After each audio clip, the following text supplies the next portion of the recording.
This conference will now be recorded.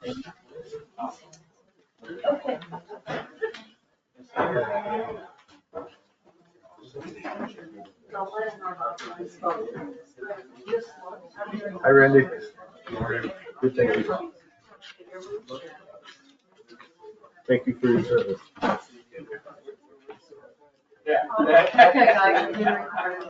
Thank you.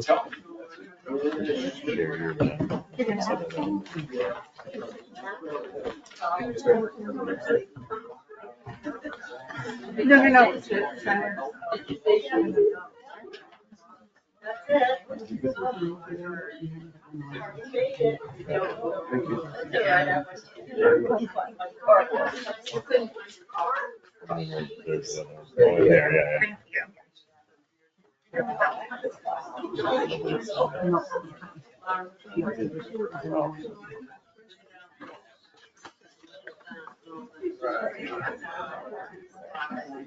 Yeah. Good evening, everyone. Please rise for the Pledge of Allegiance. I pledge allegiance to the flag of the United States of America and to the republic for which it stands, one nation, under God, indivisible, with liberty and justice for all. So, thank you for coming. Oh, yeah, I know.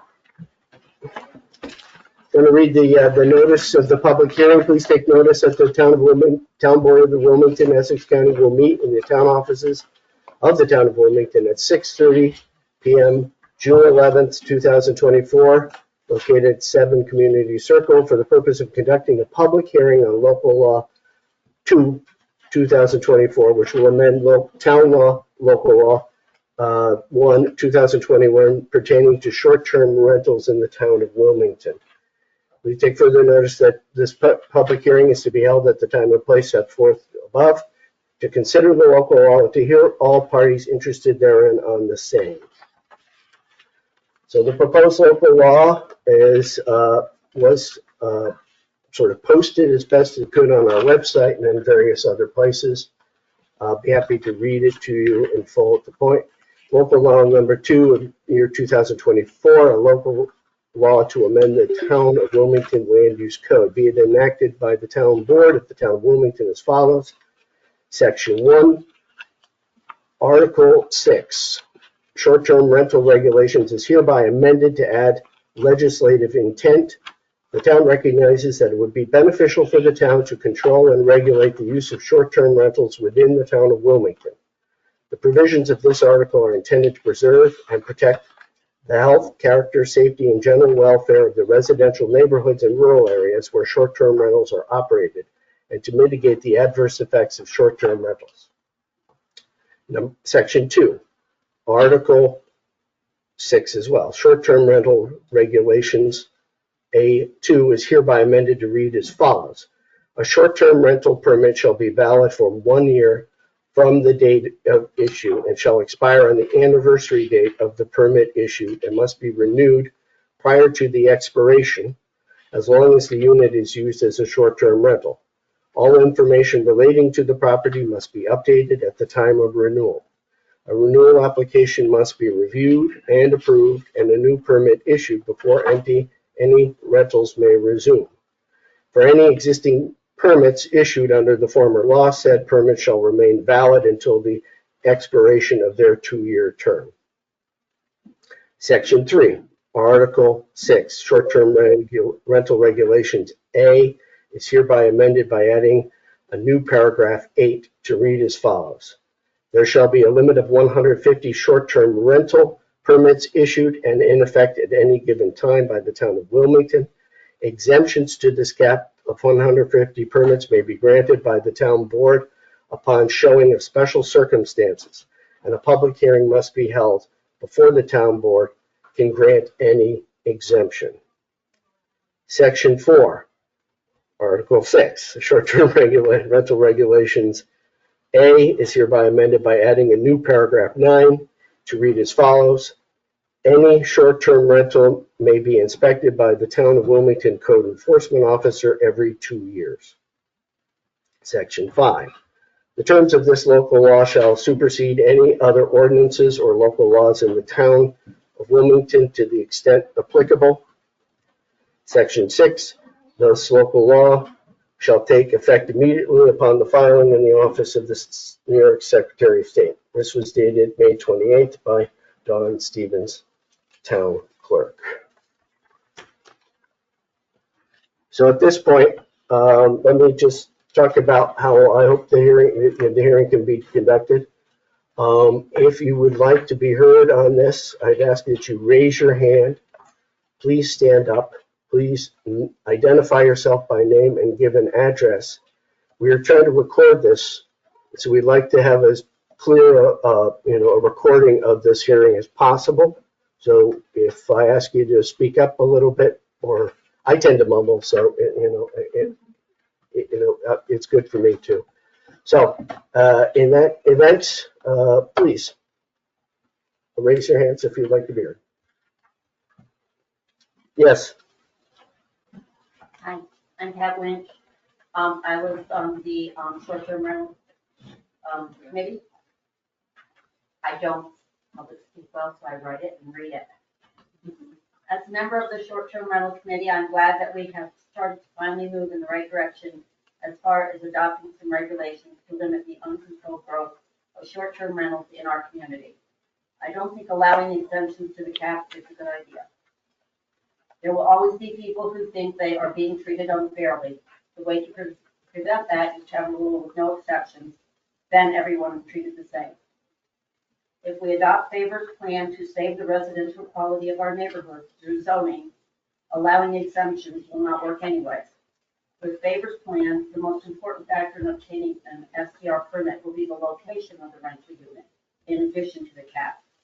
This is a good plan to take back our residential areas over time. But if we allow an exemption to the cap, do we also allow an exemption to the zoning area? Our STR committee worked all summer to create new fair guidelines. Very few of our suggestions were adopted. We were so hopeful when at least the cap was mandated, even though it was larger than we recommended. I just don't understand why the town board would agree to make these minimal necessary changes to our STR law and then immediately create a loophole to evade it. I think we need to adhere to these first baby steps we have taken and let the community of Wilmington take a pause from all the strife this issue has caused. Thank you. Anyone else? Nancy Conde, Quaker Mountain. I started to write something this morning, but then I received an email that put everything that I wanted to say better than I would be able to say it. So this letter is from Bill Wonderland and Linda Schuster. Comments for public hearing for local law number 2 in the year 2024. This amendment is a weak approach to addressing the urgent need of the town of Wilmington to establish fair and effective regulations for short-term rentals. The amendment includes some small steps in the right direction, but the big picture remains unsatisfactory. Number 1, the reduction of the permit period from 2 to 1 year is good. Thank you for making this change. It is also good that STRs will be inspected by the code enforcement officer every 2 years. 2, setting a limit on the number of active short-term rental permits is a very high priority, and setting the limit at 150 active permits in this amendment is a step in the right direction. However, the wording in the amendment regarding the granting of exemptions to this limit is flawed. Although it is good that the town board will be responsible for granting exemptions and that the public hearings will be required, both of which provide transparency in the granting of any exemptions, it is problematic that there is no definition of what might constitute a valid special circumstance for granting an exemption. On what basis would the town board recognize a request for an exemption as being a valid basis for granting an exemption? If it is not possible to provide a definition or description of valid special circumstances for granting an exemption, then the language describing the granting of exemptions should be removed from the amendment. 3, Although there is some good in this amendment, it falls far short from what the town of Wilmington needs at its critical time in the growth of STRs in our community. The legislative, I have a hard time saying that word, legislative, intent stated in the amendment. The provisions of this article are intended to preserve and protect the health, character, safety, and general welfare of the residential neighborhoods and rural areas where short-term rentals are operated and to mitigate the adverse effects of short-term rentals. Is poorly served by the amendment. There is plenty of precedent for better approaches to STR regulations in other communities in New York, and the Association of Towns of New York State even recommended a gold standard for new regulations, Town of Cannabis, as a basis for adoption for communities such as ours. There have been plenty of discussions among the people of Wilmington regarding the issues surrounding STRs, and the STR Regulations Committee, appointed by Supervisor Holzer, developed a very good set of recommendations that merged lessons learned by other communities with the needs of Wilmington. It is disappointing that nearly all of those recommendations have been ignored in this amendment. Only when SDR regulations are adopted that effectively address problems of noise, excessive occupancy, disturbances of neighborhoods, sanitation, loss of housing, etc., will the goals of the legislative intent be met. Signed, Linda Schuster and Bill Wonderland. And I felt that they put it really well together. Thank you. Thank you. I'd like to note that we received a copy of this, and that will be entered into the record. I can leave this with you. No, yeah, we have a copy. Yes. Oh, okay. Thank you. Sorry, I didn't know that. But you, I don't have to read it. You're welcome. Thank you. Next person. Anyone else would like to be heard? Brandy. Randy Winch, Springfield Road. Just when it looks like we're headed in the right direction with a cap on 150 STRs in Wilmington, someone sticks their foot in the spokes with exemption. Is there a specific number of people that can apply after the cap has been reached? Is this just for residents, or can anyone who owns land in town apply for an STR permit after the said cap has been reached? What about the owners of motels in town? Although not many are still in operation as motels, is it fair to them to keep adding more STRs to their competition? I don't really think it is. As far as hardships go, why should they apply to STR permits and not for increased tax assessments? As everyone knows, I was on the Board of Assessment Review.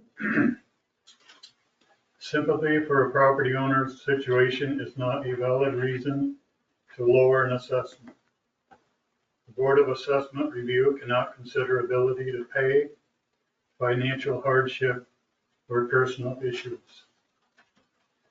Again, what is the point of having a cap on STRs if it is not going to be followed? Thank you. Anyone else, please?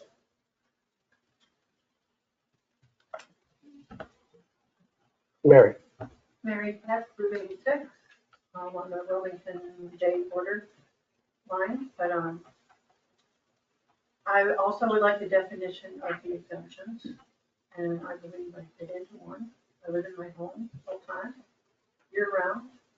We rent 2 bedrooms, weekends, usually only 3 or 4 days at a time, and we're not second and third home owners. I don't know, we count on that income to pay the taxes. Anybody puts them on, overwhelming. But I think the property should help pay for itself, and that's how we do it. Thank you. Well, We'll hear a little bit more. Anybody on the board like to comment? Just, Mary, you have an exemption.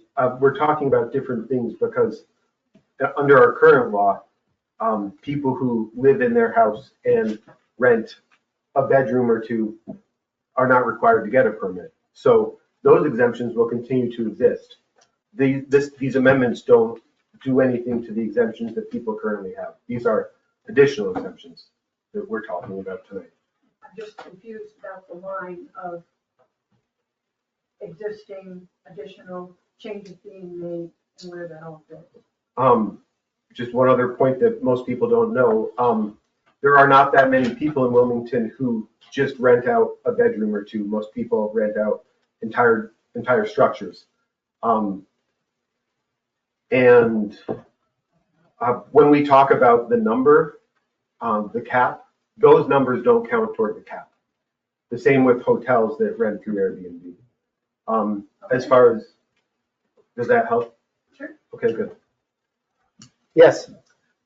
Karen Dunmeyer, Wilmington. So Tim, I don't rent, but if I wanted to rent a bedroom or two, then I would have to apply for an exemption? No, I don't believe so. Under our current law, you are exempt. You would need to file some paperwork, but under our current law, there's not even a fee you would need to file. If it's truly your home and you're renting a bedroom or two in your home, Okay. that exemption it will not be affected by what we're doing tonight. Okay. Thank you. Thank you. As long as you're living in the home. Correct.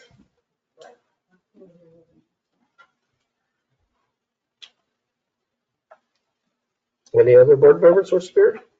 I guess the only question I'd have, and I don't think we've talked about it, is if, say, a resident owns 2 vacation rentals right now and they sell one off, but then they want to take their third property because they sold one and switch their rental permit to that property, do they automatically get bumped off the list and have to start back over? Or is there 2 rentals that they already have permits for, give them 2 rentals, or does it start over and they get bumped to the back of the list to have to get a permit back?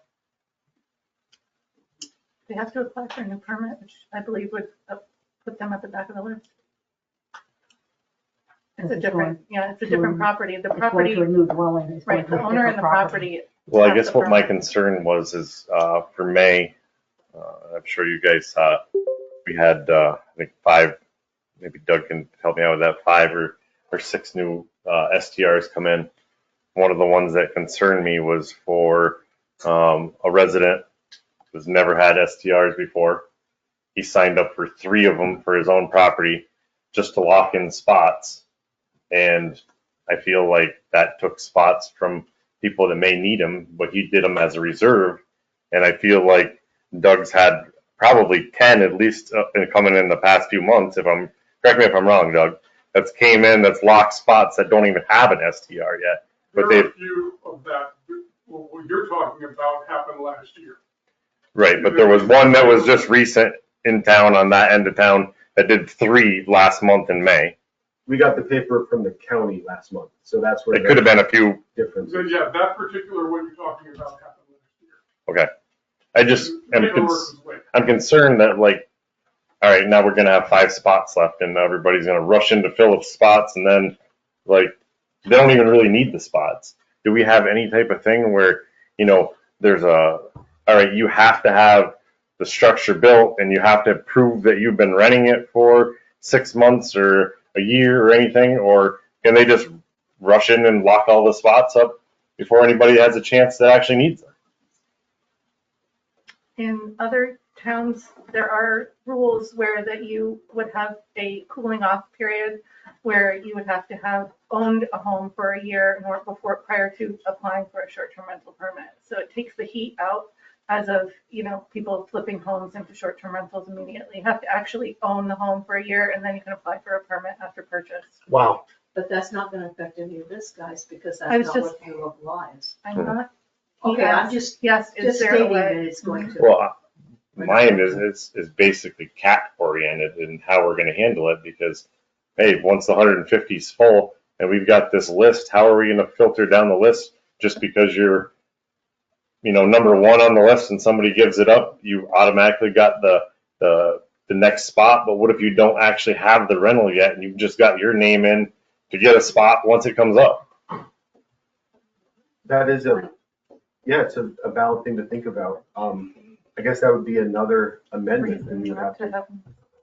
Yes, let's keep amending the code. Well, we are going to need to keep amending the code if we want to adopt any of the committee's suggestions. Okay, so, since the committee seems so disappointed in the work that the board has done heretofore, if we don't want to adopt this local law at all, that would be okay. I'm not personally, I'm personally thinking that the idea that the exemption idea is somehow such a poison pill for the total cap. This is in effect a bit of a moratorium that we're doing, and every moratorium that gets issued has a variance process where people can seek relief from the moratorium based on what their circumstances are. I don't think it's unfair or unwise for a town board to put something like that in if it's going to adopt a cap. Right? It's very arbitrary. Let's pull up the fence. We set 150, we set 125. Let's just pick a number. And that's it. You win, everyone else loses. If they don't get a chance to be heard, I think that's outrageous. Okay? And I really find it interesting that the first three speakers got up to read stuff and directly challenge my ideas like that. I agree with your idea. But I understand, but it won't work. It's not this. They ignored that. I mean, we've been through a lot of meetings where I'm okay with the fact that people will say that we didn't, we ignored it. We were short-sighted and things. I've talked about it before. The cap was something that we could agree on as a board. It was important, I think, for the board to agree on a cap, but also it's important for having an exemption of some kind, because that's fair. And one will be read in anyway. So the comment about, whether we, defining our standards. My sort of plan was we would have a resolution which would outline the process by which exemptions would be filed and heard and what the board would consider, instead of having it into the local law. I have one drafted here. It's on the agenda. But it's okay. We can make decisions what we want. All judges are looking for is whether a board was arbitrary and capricious. Did they have a fair hearing? What did they consider? That's the standard of review. So here. Favor, I don't think we should be calling it favors plan. Okay. But I do like the exemption, because I don't have a place now, but if I did have a place, I would want to be heard. So I think it's a good plan. But what Darren said, I don't think anybody should be able to hold a spot if they don't even have a building. So so you Let's could. make another one. So no, but you can petition. You say, listen, this person's just placeholding the spot. These are my situation. I otherwise qualify under the short-term rental regulations. We think you should grant an exemption under these circumstances. Well, I think they're two different things. I mean, I think the exemption is good, but I think that we should absolutely say, no. If you don't even have a building, you can't reserve a spot. There's no place for people to stay.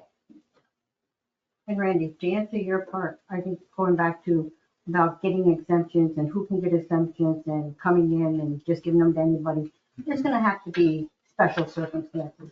And there's still going to be public hearings just like this where everybody's going to have a say. And in my mind, the way I'm looking at this is a lot of people And there's just so much happening with medical issues and people getting sick and people needing finances and things going on.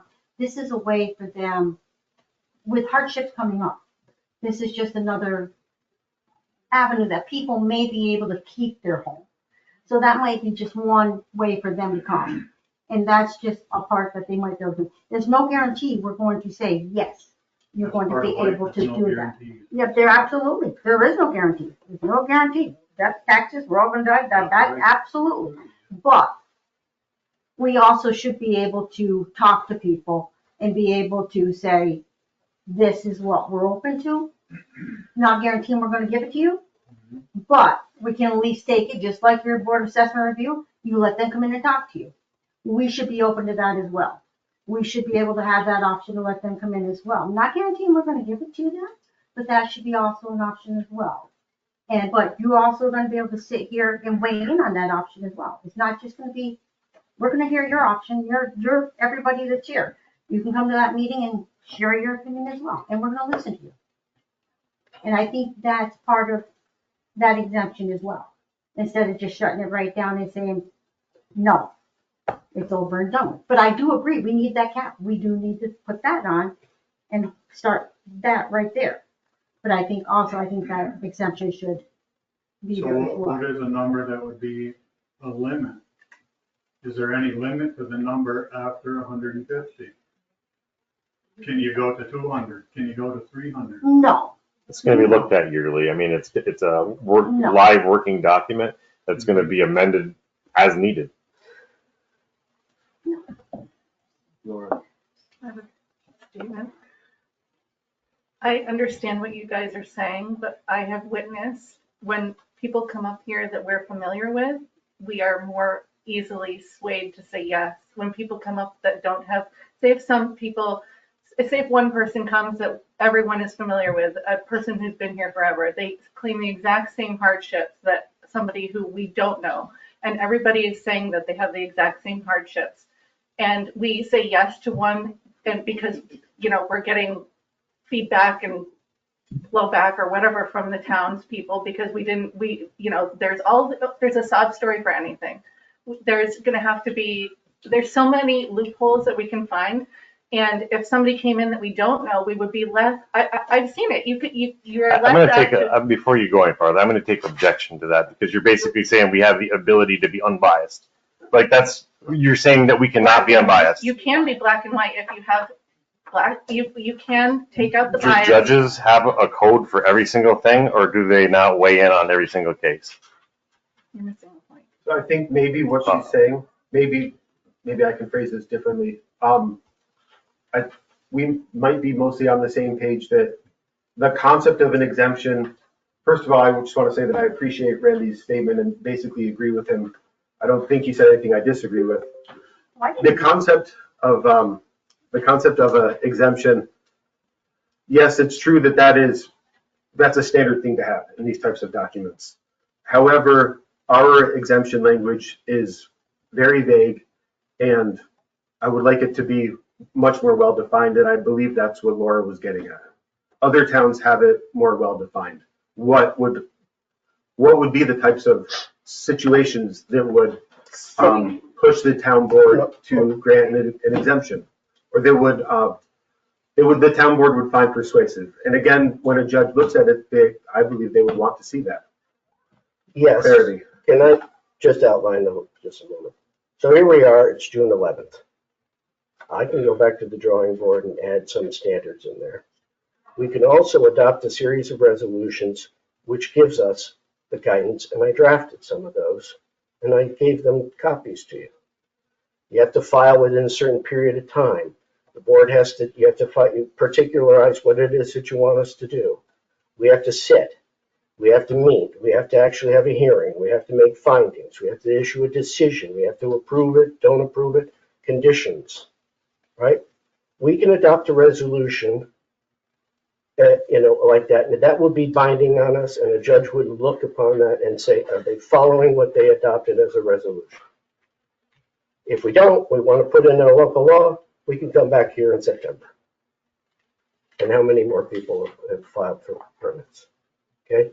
So I'm sorry, guys, we drafted as quickly as can, we're trying to get to this point. And we want to go back and draft everything again. As I said, I'd be happy to go back and let's look at what go back to square one and start rewriting it. Okay? It is true that the exemption concept was brought up very late in this process. We only got this language on Friday. And we only heard about the concept of exemptions, I believe, at the last regular meeting. What that was going to be added. Because we weren't going to get a yes vote on the cap. That's why the exemptions came in. Can I say something? Yes. Hold on, wait. The difference between us and the state government is we're a small town. We can think with our hearts and just be better human beings than what somebody sitting in Albany or Washington can be. So we have to have some sort of variance for people. I said that I don't disagree with the concept, but the way that it's worded is just unnecessary hardship or such other circumstances for which equity would allow an exemption. Like, that is so vague. I believe it should be more clear. That's all. Susie?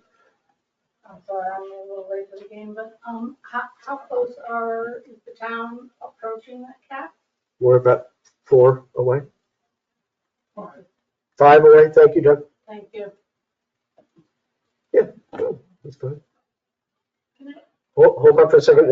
Get Seal in the back. Go ahead, please, Seal.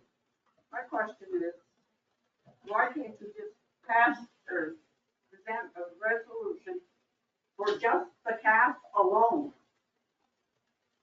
at this point, and then go and take your time and do whatever on all these other suggestions or whatever? The cap is what we needed at this point. We've already got, I'll explain to you, you've got rules and regulations already. Mm-hmm.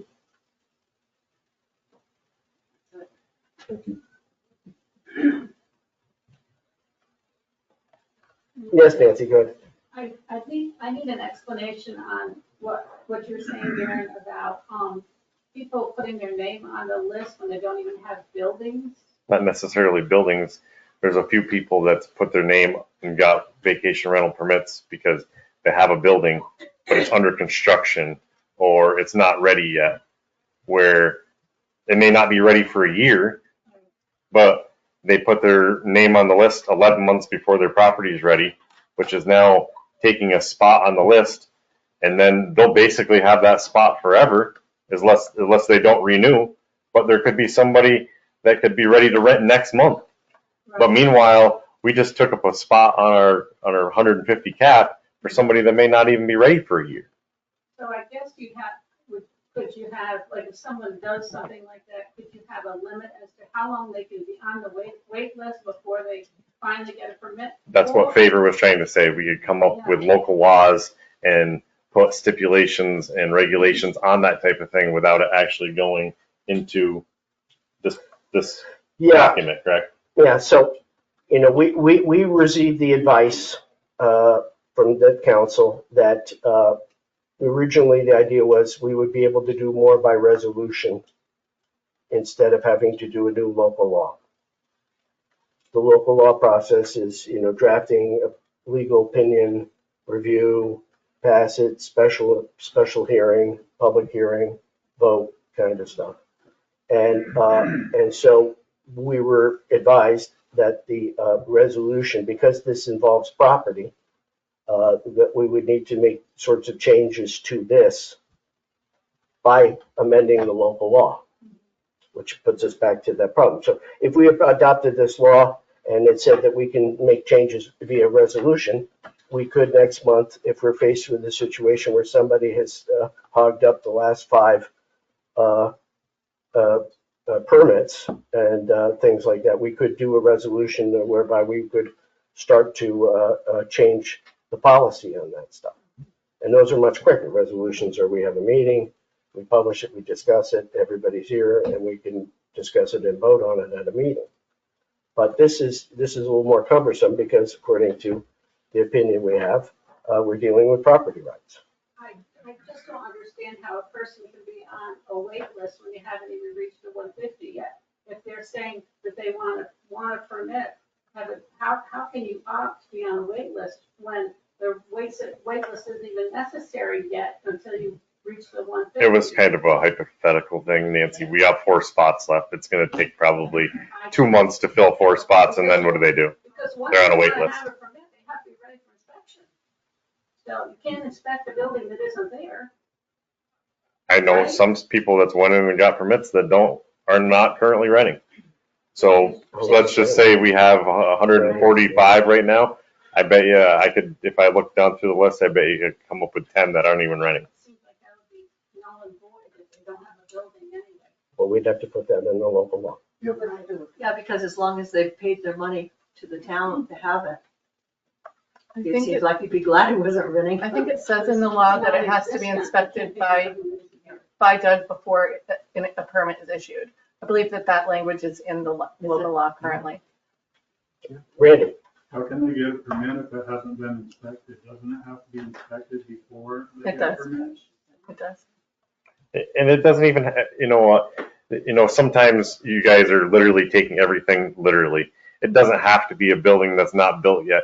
What if it's a building on your property that they've never rented, and they just said, you know what, I might want to rent it in 10 months, so I'm going to get my permit now just in case I want to. Meanwhile, it has never been rented. Is that fair to the next person that actually needs the money to rent it when they just hogged up a spot because they may want to do it in 10 months, so they took the spot but aren't currently renting it? Just take the not built out of it. They have a building, it's there, it hasn't been rented. They might want to rent it in 10 months. They may not rent it in 10 months, but meanwhile, they took a spot and they paid for it. And they can keep doing that for as long as they want because it's there, it's able, and it's willing to be rented just because it can even be an Airbnb and they can block out every single date because they don't want to rent it. But meanwhile, somebody that actually needs the rental money don't get the spot because they have a spot blocked. You're describing the housing market right now. I think that's what he's saying. Just Yeah, I think a that's second. what he's saying. Susan. Like if I took the 2 long-term rentals I have and I went and got permits Sorry. because eventually saying that I wanted to come and that, and I had the permits, I so understand. yeah, at that point, is that way. I just feel like it's a little underhanded when you know there's a limit to it. Right. and I Okay, think so, that's- hold on, please.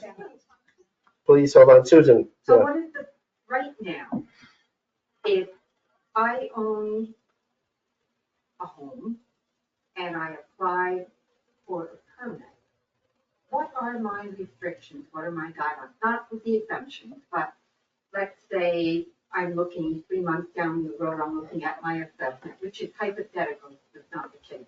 But hypothetical, saying my assessment went up, gee, I'm gonna need some help. Maybe I'm going to have to rent this out. So what are the guidelines right now for someone doing exactly what Aaron said, to go and say, I'm gonna get a spot because we all know they're gonna go quick. Why?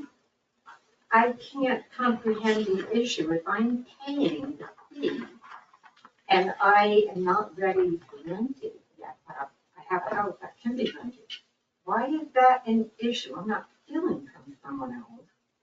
Because 150 is a lot of rentals, which is why we kept it at 150, because we decided that was safe for the town. So I'm struggling with what's the issue with granting a permit if someone has a structure and can rent it, but decides, I'm gonna get my permit, maybe I'm gonna rent it in a few months or so.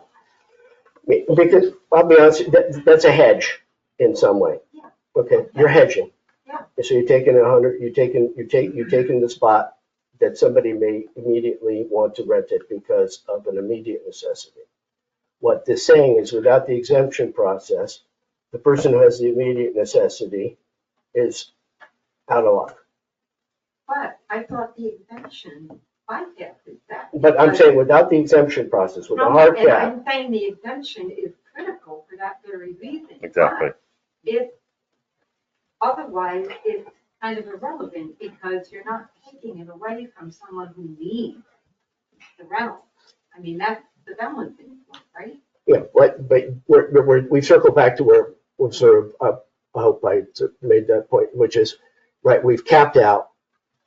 We noticed that a number of current permit holders are in fact just, reserving their spot. And then we have somebody who really would like to make an application because they feel their circumstances justify a chance to do a short-term rental.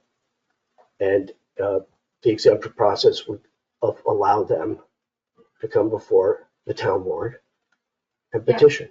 And the exemption process is key to this whole thing, that we establish a fair exemption process, not necessarily people who may be reserving a permit and paying for it. Correct. But we've got That's basically, different things going on that work together, but they are two totally different things. Well, that's what we're saying. It's like, when they say in the exemptions, there should be a hard cap. Well, there is circumstances and, if somebody comes to us and said, well, I just want to put in for, an exemption and I want to be 151 because I might want to rent in 10 months. Well, that's not going to get an exemption.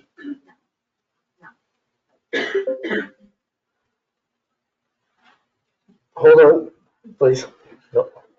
Are there any instances? Can I get your name? Ken Borges. Ken Borges. Manning Road, Quaker Mountain. Thank you, Ken. Are there any instances where you have somebody that's currently leasing and then they want to convert to short term?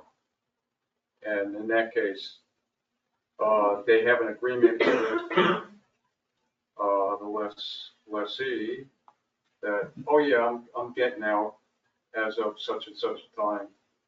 So you're free to do whatever you want with the property. And they turn around and say, okay, I want to apply for a short-term lease. I think it's going to be lucrative for me. And we call that entrepreneurship. Yes, Okay. yes, we do, definitely. Yeah, That's so exactly what it is. and that's what they Full want to agreement. do. Yes, I'm not insinuating that I'm doing it, it is business, yes. but it's a business, and Yes. there might be people out there who are in that situation. Are you aware of anybody? Are you talking about someone who has long-term tenants currently? Long-term that tenants, yeah. Wants to convert to short-term? They have to apply for the permit for the, Yeah, Yeah. so I'm not asking that. oh, I know they have to apply for the permit, but are there any numbers of those instances existing? I'm not sure. I don't know. Not that we know I of. know it has existed in the All past. you were saying, Darren, was the building's not there, or, maybe I'll do this. Mhm. Now, here's somebody that wants to do it and has stricken a communication with their existing lessee that, I'm going to change the character of the property. I mean, I know Advantage of for, Airbnb. I mean, I know for a fact that has happened. Are you, as far as how many times that's happened? I mean, we know how many properties are listed on Airbnb, but we do not know what they were used for previously, necessarily in every case. But it certainly has happened. Someone else Do has you their have hand? any numbers right now? Sorry. Just, okay. No, I No don't. numbers. Okay. Dan, we have a ton of numbers. We don't have that, we do not have that number. We have many, many, many numbers. Dan, Danny Hanson. This has been discussed for a long time, with a lot of different opinions. We could spend a lot of time here tonight bringing up various scenarios. Here all night doing that. I hear talk of like, if this needs to be cleaned up, it could be done by resolution. Maybe that's one approach. For me, I think the important thing is to get that cap in place. Exemptions that can be discussed further, but I don't think we want more time to go by without getting a cap in place. Thank you. Gary. I agree with Dan, and would like to see us have the exemptions, but define them, maybe by next meeting. And also, would it be possible for people who are placeholding and not renting to say, you can placehold for a year or 2 years, after that you lose your permit? We'd have to do a local law. Can't we do a resolution? We don't want to do laws. Well, it's a law. It's not that hard to pass a local law. You can do it in a month. You can do it in 2 meetings. You pass it. However we can do it. Well, I mean, if the past is any proof of how easy it is, we've been discussing this since January. Yes, but favor, just, this is more comprehensive. If we just wanted to pass one amendment to address this hypothetical scenario that probably will occur, that, Okay. I think that we could do that in a month. I don't see it necessarily as such a necessity as Darren may, but if that's the feeling of the board, that it is necessary to kick placeholders off after a certain period of time, we could do that by amending the code, and we could do that in a month. Like, we don't have to pretend that it's harder than it is. But we certainly wrap ourselves around the axle. Okay, in order for us to get an exemption, we can't just do it by resolution. It needs to be included in the local law. Okay, so we have to write a new local law. We have to piecemeal this every time. This is a compromise with a cap and an exemption. The two things that this local law is doing primarily. Asking us to come back again after one party's gotten their cap and the other party hasn't gotten their exemption. We'll do it by resolution. That's not legal. Okay, and so it just seems kind of we're going around in circles on this. Those are the issues. That's what the board needs to decide. Okay, board has already discussed this before. We voted on each one of these paragraphs the last meeting to make this the local law that we presented before you. And we've heard from you. I appreciate it. It just proves my point that we can go down the rabbit hole all we want about the details. The law's not very good at capturing every one of those details. It gives a basic guideline. Then what happens is when the details come up and it becomes important, it has to go in front of a decision maker. And that's the board. Case by case. Do our best. Follow the variance kind of guidelines. So it would be like a zoning variance where neighbors could be heard. That's how it works. And that's all. That's my. But as I said, if we go back to the drawing board. The only thing people are disputing is the exemptions. And if we had standards like there are in our zoning code for variances, those are much more spelled out, the type of circumstances that would result in getting a variance. How about this? How about we table this? No, Come back. absolutely not. Come back next week. No, absolutely not. Next month, and No. I'll write those exemptions in there for you. Favor, should I go ahead and read these two letters? and get Oh, them please, out of the yeah. way? Okay. Thank you for adding the exemption clause to the short-term rental law. Too often, these laws are enacted unintentionally, devastate those working to build their own Adirondack camp or rehabilitate an old farmstead, relying on rental income to realize their dreams. As you may recall, the laws in Lake Placid and North Elba, when enacted, led to very sad stories and financial destruction for several young couples who had been working for years on their rental projects, only to be told their dreams were no longer possible. I urge you to consider specifically calling out exemptions for those who are already building homes intended to be used for rentals. Additionally, I believe that the cap is not the answer for Wilmington. In a county that is one of the most dependent on tourism in the state, this law will have negative consequences. Every expert I have heard on this topic recommends zoning, not a cap, especially for a town like Wilmington that desperately needs basic services and investment. There are many examples from throughout the U.S. where zoning provided a win-win solution. please consider starting a new committee to study the benefits of zoning for spur development, including short-term rentals in areas such as where they can add foot traffic to support local businesses, and permitting new construction of short-term rentals in rural areas where they add to the local economy without impacting the town's character. I would be happy to volunteer for such a committee and leave my lifetime experience as a planner to the town. Thank you. And this is from Dwayne Berner. He's a part-time resident and homeowner, hoping to become a full-time resident soon. That was delivered to Favor on today. And then I have another one here. This one's from Charlie Aceta. Was delivered to Laura, I guess, on the 9th. Due to family commitments, Jane and I are unable to attend tonight's public hearing. How many STRs are enough? At what point does the quality of life for the residents of our town become negatively impacted? How long before the average citizen of Wilmington can no longer afford to live in their own town? How can average working middle-class families afford to put down roots in Wilmington? Prices of homes and taxes already threaten the average family's ability to keep up and survive. Excessive STRs only exacerbate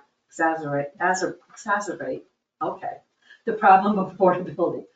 Controlling the proliferation of STRs will not in itself solve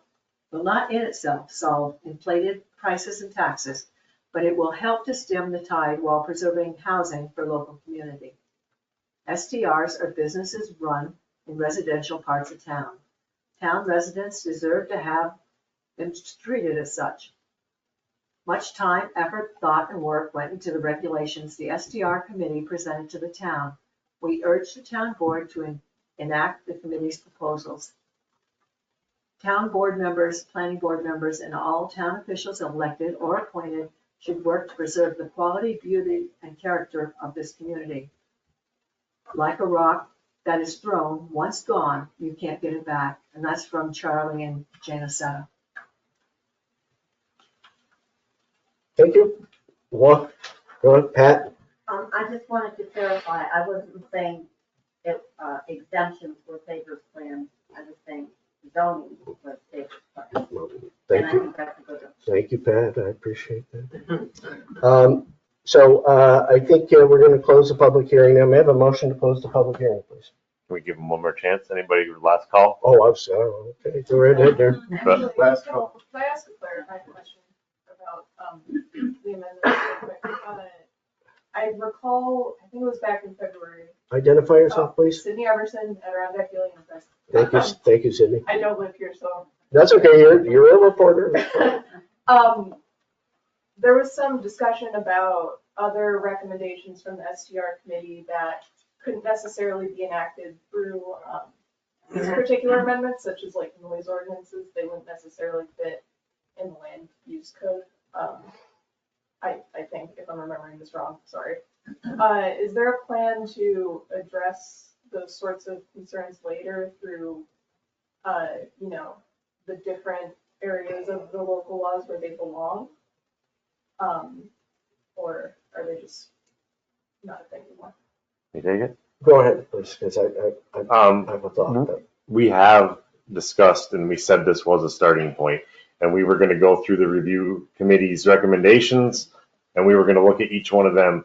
But as many people said, we need a starting point. And at this point, we're trying to get the cap in place and give people a right to appeal if they didn't agree with the 150 cap. There's also many other, 5 or 6 things that we were enacting at this time, and we were going to take the other ones. But we felt by the time we took the review committee's full proposal, went through it with a fine tooth and comb, had all the language correctly, made the amendments that we did, we figured it was going to be a year before it would ever be enacted. So we chose to do this route, and it still took us almost 6 months. So we felt that it was better to get something on the books than just leave it sitting. I don't know what will happen to the committee's other recommendations. I hope they are enacted. I will continue to bring it up for at least the next couple of months. May I also make one clarification? Sure. I get a little heated on this subject. I personally prefer things black and white. I'm sorry if I came off as it was something that somebody could have it's easier for me to take things in as a checklist rather than have a narrative. And that's where my words got stumbled. So that is how that I would like to clarify what I said. So if I could just add that. The exemption with black and white would be better for me, evaluating someone's request for an exemption rather than a narrative. And that's where I'll leave it. Well, I appreciate it. I'm not a particularly black and white person, but I think black and white people are very helpful. Last call. Anyone? Okay, I'll make the motion, close the public hearing. Second? I'll say. Okay, thank you. Closing the, Thank Thank you. you all. closing the public hearing. Thank you. Thank you. Just we're going to take a few minutes and then we'll go right back into the regular meeting. This review, our discussion is item 6. We may cut things down and move it up so that if those of you want to weigh in and see if the board will take action tonight, we'll try to move it up on the agenda. So thank you. We'll reconvene at, give us 10 minutes? 10 minutes, please. 7:35. This conference will now be recorded. Can't hear a thing because we've shut it on. Somebody texted me. Oh, the sound just got messed up 2 minutes ago. That's right. Oh, because the mics were off. Yeah. I gotcha. That would be wise. Oh,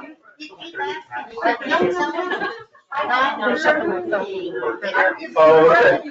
Got it. Well, let's start here.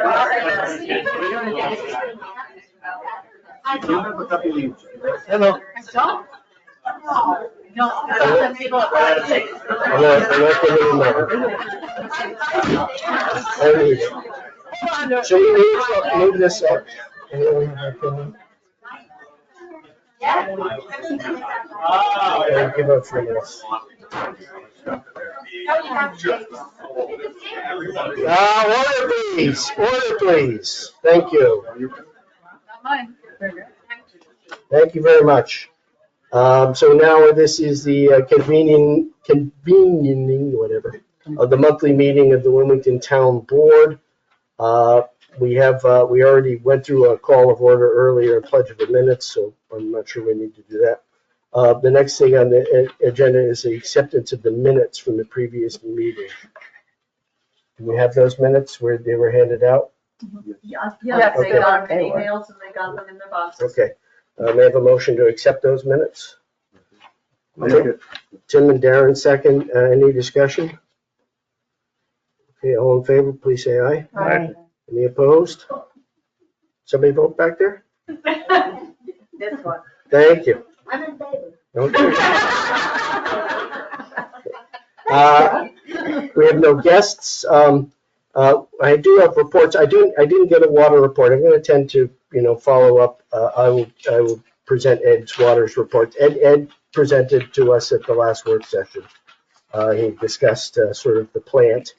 And Right here. oh, you got a water. Oh, nicely. Okay, so it does have a water report. So from 611, the gallons produced were 3,226,800. The gallons to Whiteface were 25,800. The daily average was 201,700 of gallons, and the daily average for Whiteface was 800. All the samples that he did were fine. He's been working on the reservoirs. So each year he gets a little tractor. There's 2 reservoirs up on Reservoir Lane. There's an older one that's more of a dirt one kind of deal where he gets in with his tractor and he mucks it out. And then he just finished the larger reservoir, the old concrete one that everyone, if they're going up that trail, would be passing on. I missed the larger one. Apparently the odor is really redolent and good. So what happens is he puts them on a big pile on the sand and it needs to dry out after a period of time. So he's finished that kind of annual maintenance for that. If anybody any questions from the board, please let them know. So it's Ed's report. Roads. We have 3 new building permits. The fees collected are $580.50.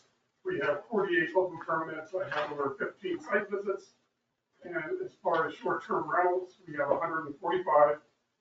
We have $6,600 to date this year in fee collection. And the total fees collected since the beginning is $68,150.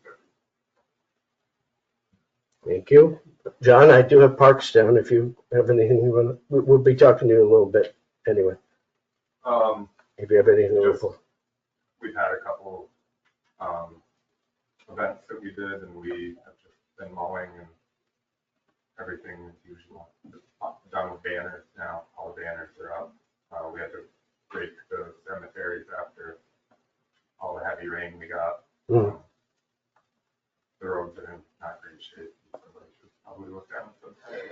Yeah, so what he's referring to is that they have, frequent washouts at the Hazelton Cemetery Road. I went and looked at them today as well. And the repairs that have been done over the years, I talked to Louis, it's been sort of, Band-Aids in a way.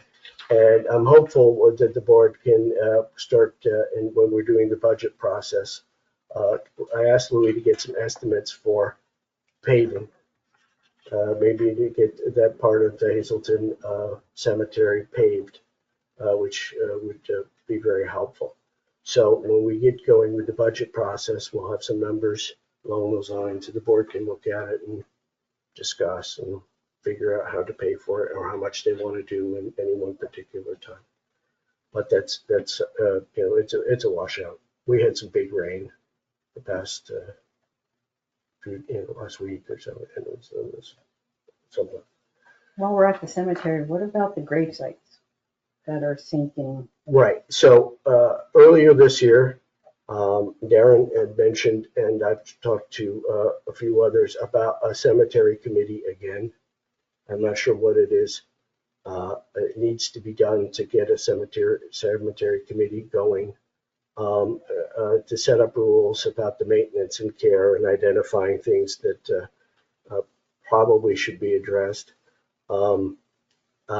It's one of the number of things that has been brought up to me that I haven't really taken further steps on because of other things that I've been doing. So I certainly would like to revisit that, and see what can be done to some of the stones. I agree. I've walked through a number of times, and people who whom I know. Some of the sites are just where the Right. stumps of the stones are going to start coming forward. Right. Plus, there's always the question of trees, right? There are big trees in there. So, if we could move on to, some sort of idea of identifying what the issues are, what the solutions could be, how the town could, help make that, get that cemetery back up to where it's been, maintained and repaired. I think that the road is like the main concern, I would say, but the graves that are sunk in, it would be cool to do something, but a lot of them have been sunk in for, 50 years, 100 years. Okay. I mean, I don't even know what to do.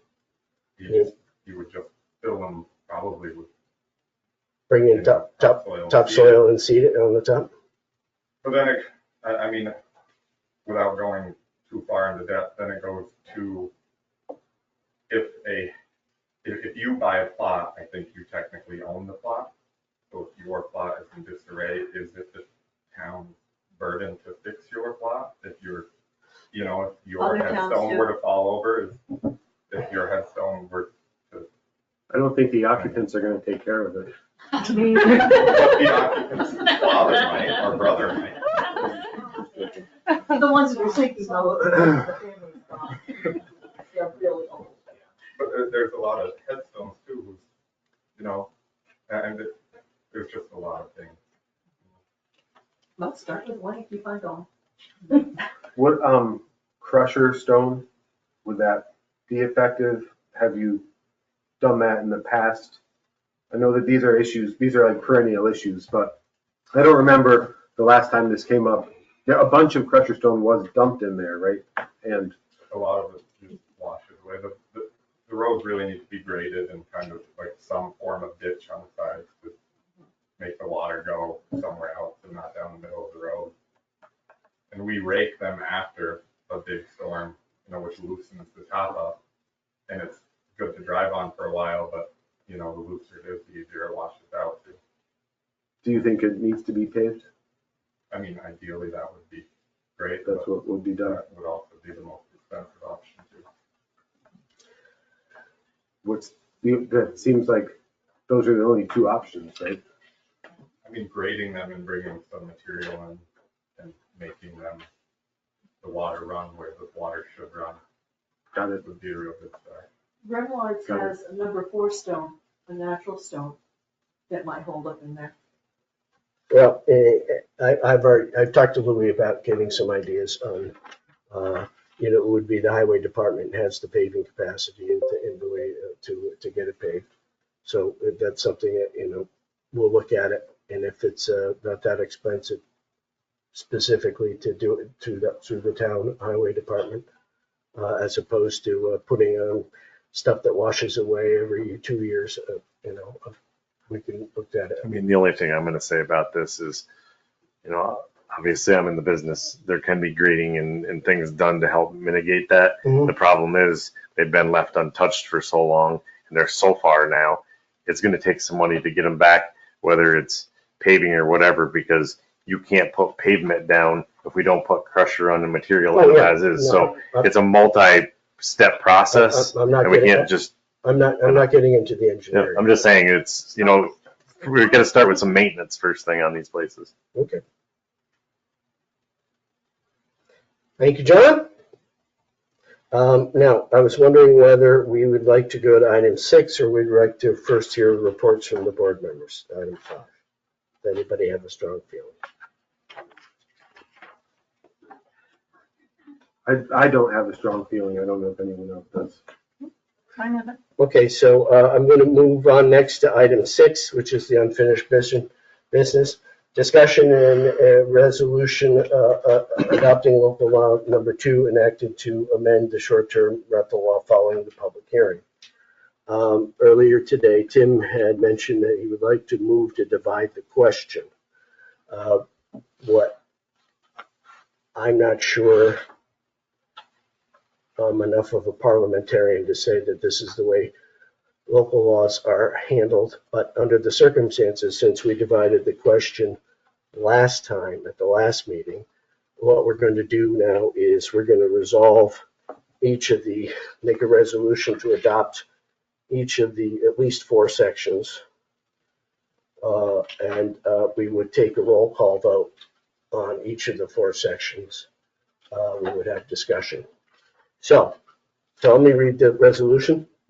The following resolution was offered by board member who moved for its adoption upon the motion to consider the same appearing proper and necessary, whereas pursuant to resolution adopted in May, this board introduced proposed local law number 2 of 2024 entitled the local law to amend the town of Wilmington land use code, whereas a public hearing was duly held on July 11th, 2024 at 6:30 to hear any and all persons concerning the adoption of the local law, and be it resolved that the town of Board of Wilmington here adopts and proposed local law number 2 as follows. So section 1, I read that before, I hope you don't mind. That's the short-term rental regulations is hereby amended to add the legislative intent. The town recognizes it would be beneficial for the town to control and regulate the use of short-term rentals within the town of Wilmington. The provisions of this article are intended to preserve and protect the health, character, safety, and general welfare of the residential neighborhoods and rural areas where short-term rentals are operated and to mitigate the adverse effects of the short-term rentals. May I have a motion to accept that part of the local law? Make it. Is there a second? I'll second. Discussion. Hearing no discussion, may I have a roll call vote, please? Tim? Aye. Laura? Aye. This might not be in order. That's not, please be in order. Okay, Darren, you should have been next. Aye.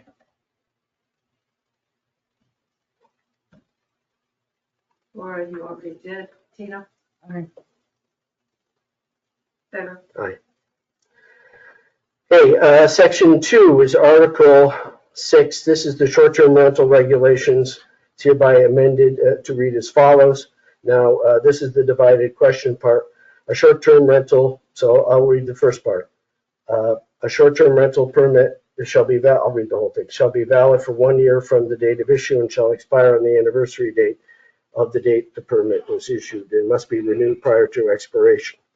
All information relating to the property must be updated at the time of renewal. A renewal application must be reviewed and approved and under the permit issued before rentals may resume. And for any existing permits issued under the former law, said permits shall be made valid until the expiration of the term. I have a motion to accept that part. Make it. Is there a second? Second. Any discussion? Hearing no discussion, may I have a roll call vote, please? Tim? Yes, yes. Darren? Aye. Laura? Aye. Tina? Aye. Favor? Aye. The next is section 3, the short-term rental regulations. A is hereby amended by adding a new paragraph 8 to read as follows. There should be a limit of 150 short-term rental permits issued and in effect at any given time by the town of Wilmington. Exemptions to this cap of 150 permits shall be granted by the town upon showing of special circumstances, and a public hearing must be held before the town board can grant any exemption. So may I have a motion to accept that? Make it. Is there a second? I'll second. Discussion. That is the question that I would like to divide the cap and the exemption. Yes, I'm in favor of the cap. I'm not as crazy about the exemption as currently written. I know that it is appropriate to have some sort of exemption mechanism.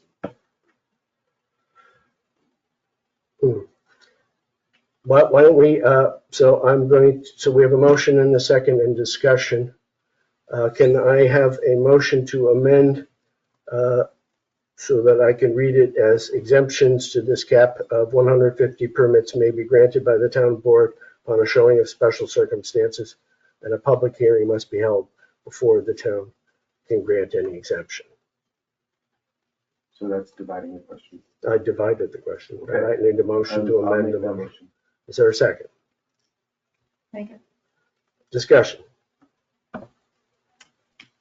Two separate issues, it's appropriate to You consider haven't them voted on separately. the first one yet. You want to vote on the first one before you go to the second? No, Favor? no, Okay. what's happening is we amended the first motion. We're now considering the second sentence of section 3.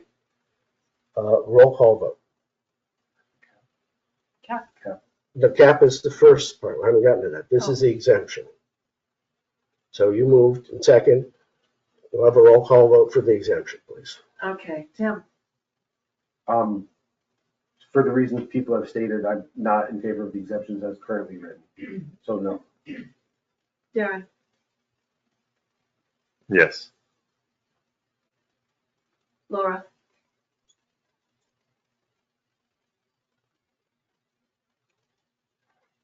As currently written, no. Tina? Yes, because we. Favor? Yes. So the motion carries. The second part of the motion is to go back is a motion to accept the short-term rental regulations is hereby amended by adding a new paragraph 8 to read as follows. There shall be a limit of 150 short-term rental permits issued and in effect at any given time by the town of Wilmington. I have a motion to accept that part. Hope you're dropping what was accepted before by Laura and Tina then. You already asked that accepted. Yes.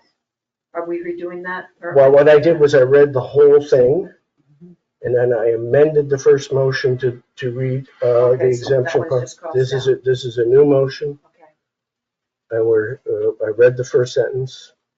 I have a motion to accept the first sentence, which would cap things at 150 rentals. Make it. Is there a second?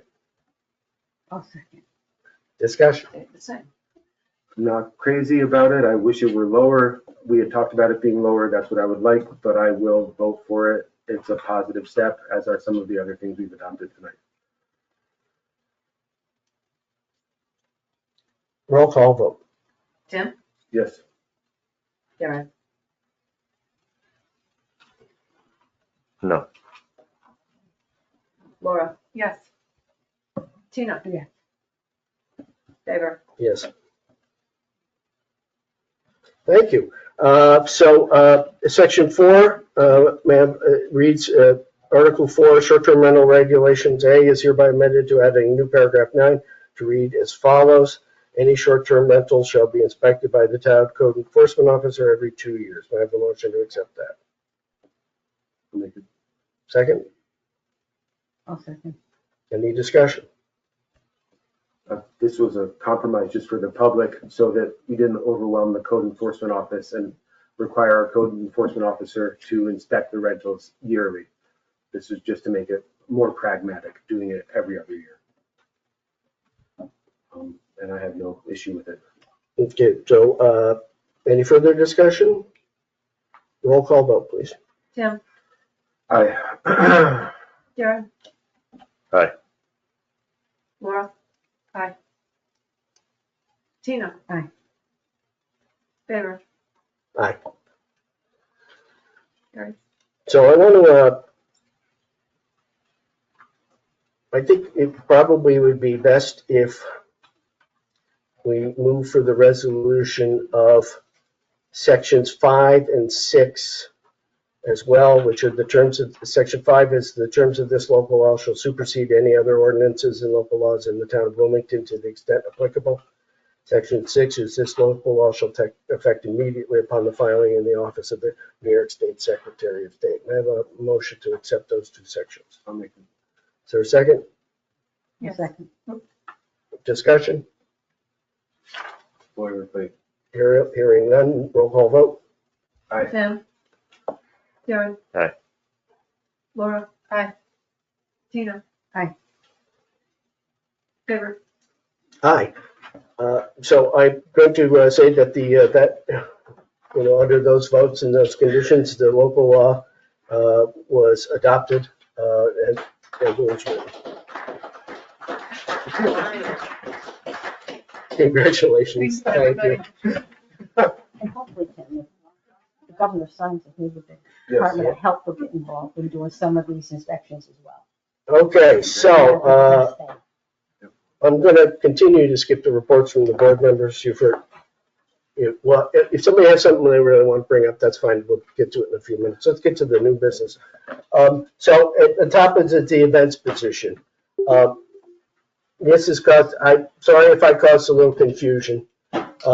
So what we've discovered is John had been employed by the town as the Parks Department head. He was also employed as the animal control officer. John was attacked and seriously injured by a dog and is no longer the dog control officer for the town of Wilmington. So the idea was for the remainder of the year, we would sort of create an idea of the events coordinator for the town. This is not a permanent position. It is to help us move community enhancement funds into an account because it's events, and for which we would hopefully keep John on at what his current pay rate is and what he's expecting. So we engaged a dog control officer for the balance of the budgeted funds for 2024, which is about $2,300. And we would like to, I'm not doing it tonight in a budget amendment, but make a budget amendment whereby we could move money into events from which John would be receiving compensation for the remainder of the year at his current thing, so he can continue to do as much as he can for all the events that we have. He does an awful lot. I'd like to urge that the board and the public in the future look at way in which the town approaches events, and maybe consider somebody who would be the point person at the town hall to be a coordinator of some. I'd like to see permits be used, starting to get used, things of that sort. But this is not this is simply a chance for, in the middle of the year with the circumstances that we face.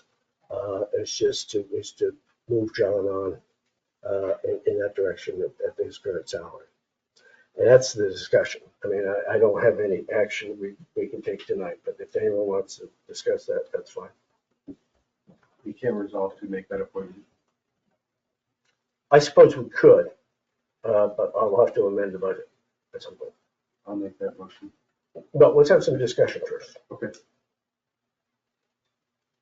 So I guess my question is, John, is that something that you're willing to take on and be the events coordinator till the end of the year to handle the events coming up and take on the head point person and pretty much you do most of it He already anyway, does that. but, everything in that. You'd be the point person now completely on that? The short answer is yeah. Okay. But Okay. I appreciate it. Okay. You know, it's I just want to make sure that that's okay with you and that we're not pushing something towards you that more than what you're already doing, and I just want to make concern, sure that, compassion, and appreciation. Yeah. You know, I was, you know. I know you do a lot of that I have to make already, your but job. I just want to, Plus, my arm is scarred forever. So I appreciate the, the concern and compassion that it shows to get, so yeah.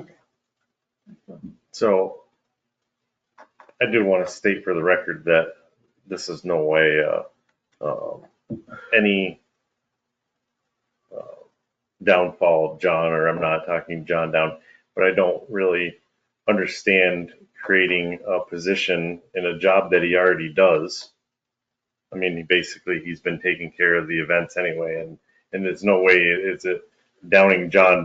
John does an excellent job at everything he does, but I don't hear we've had numerous discussions at every board meeting about spending money on events, and I can't think of really any town events that's coming up that John doesn't already take care of the things that he's taking care of. So basically, we're creating a position for a job that he already does, and saying, here, take this.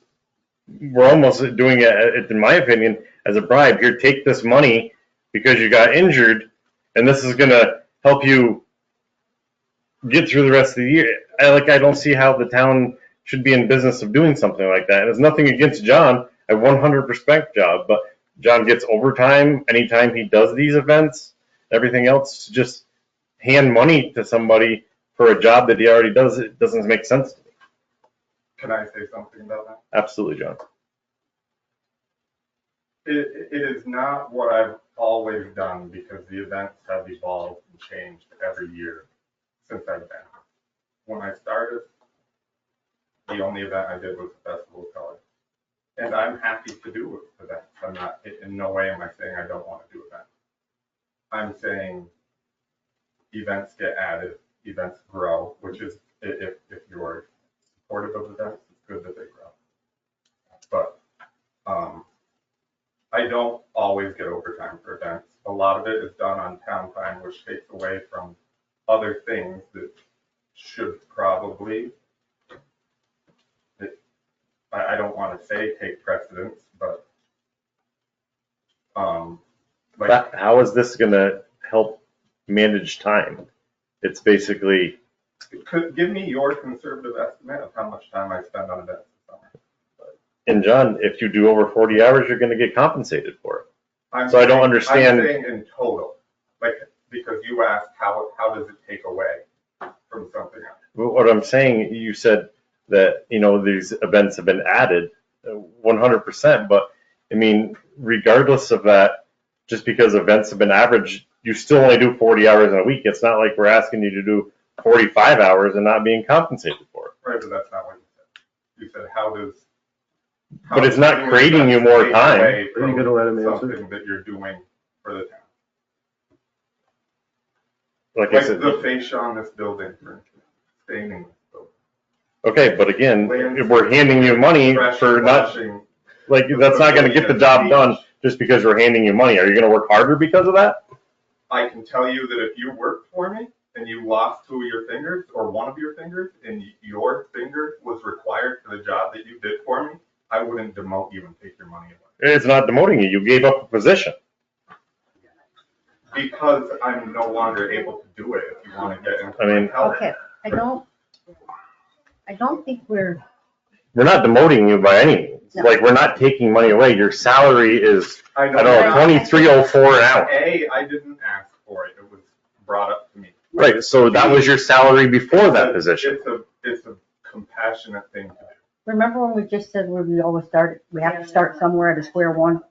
I think that's what we're doing with John's position, is we're starting in another square, redesigning his position, and we need somebody that's going to be able to handle these permits on this permit process we're talking about. John would be able to do that, and he'd be able to do that for the events. And I think that's where we're redirecting the position now.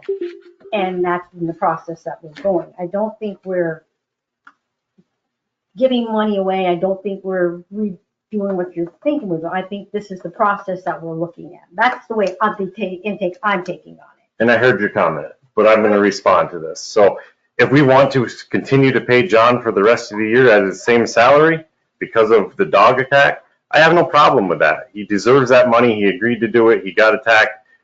Fine and dandy. But we're basically creating a new position to justify paying him the same money. I mean, I'm with Tina that this is the way the town is going. He's the most logical person to do it. To answer his question, how much time does he spend on events over a summer? A rough estimate is 110 hours. To have him be the town's point person for events, I think is totally logical. But he already I think is. he's qualified. So yes, let's acknowledge reality and pay him a little more. How much did we spend on running electricity for the concert last summer? Okay, stop. I deeply regret that this is where this conversation has gone on an employment matter. Okay? It's absolutely inappropriate, and I'm saddened by it. The idea, pardon me, John, I'm sorry. The idea primarily was how to keep him at the salary he was and using the bed tax money, okay, of which we have a large account, without changing the budget that was designed last year for the other types of expenditures in the general fund. We're going to have plenty of discussions, I hope, going forward about the future of events in this town. And I'm sorry about this, John, that this is what we ended up talking about. So I'm going to move on. I just want to say one last very quick thing. Events are two parts, and I'm not necessarily, I wouldn't say head them as right, because Michelle does a lot for events, and she does a good job of the events that she runs. There's two parts to events. There's logistics and site.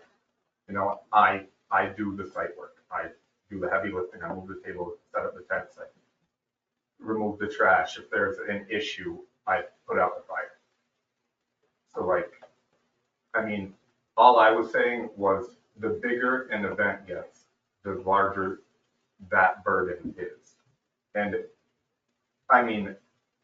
for most of it, there isn't, it is the parks department. That's one of the hats we wear.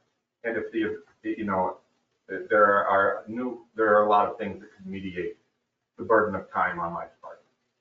But I'm not going to take up an hour and a half everyone's time. I also think that over time, probably your job description has changed, and I think, reevaluating that might be where the favor is probably coming in at this, that, we could see if we could look into that aspect of it. Because it's not just the Visitors Bureau events either. There's other events that you work also. Correct. So, there's multi-events that happen. So, you're on different events that you do handle, that you're called for. Correct. Which some,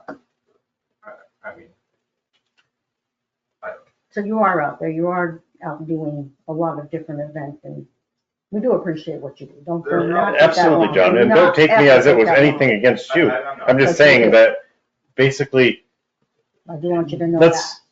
let's face reality. It is what it is. We created a position to do that, and there's nothing against you. It's just like, if we're going to be transparent about stuff, let's be transparent about stuff. There are some events that we could probably do a little less.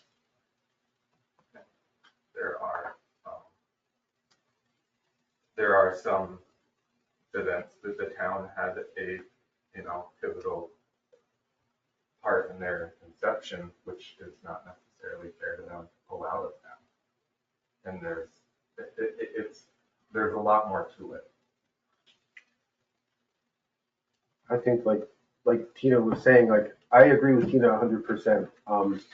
As time has gone on over the 13 years you worked for the town, it's become more and more event heavy. And to give you a small bump in pay, I think is completely appropriate because you have more responsibility. Your responsibilities multiply every year. I have no issue whatsoever with giving you a small increase in pay. I don't want anyone to think I'm complaining from it. Thank you. Okay, so let's, does anyone want to review those things tonight, or can we put those off to the work session? The exemption, what do you mean?